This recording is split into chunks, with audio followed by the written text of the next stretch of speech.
In a good year, voter turnout in Connecticut ranges from 70 to 75%. But that's 75% of people who have registered to vote.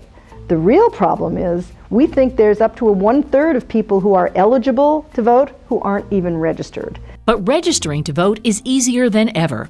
As always, you can fill out a simple one-page form and mail it in or drop it off at your town or city hall.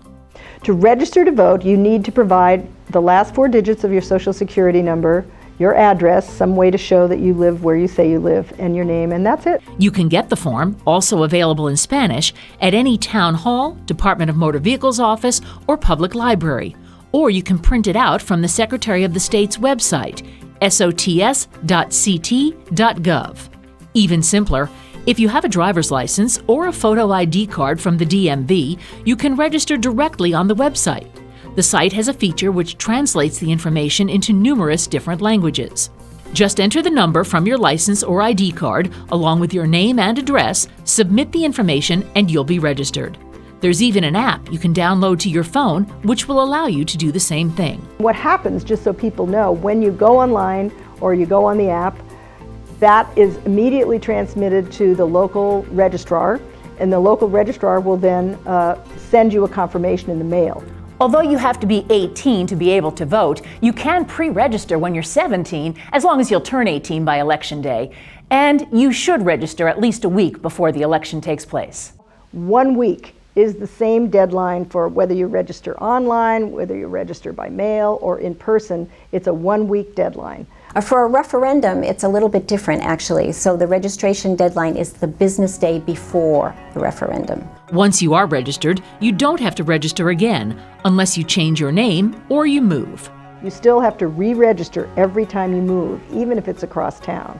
The great news with the online voter registration is it can all be done on that site. If you're a college student attending a school outside of your hometown, you can register to vote in the town where your school is located.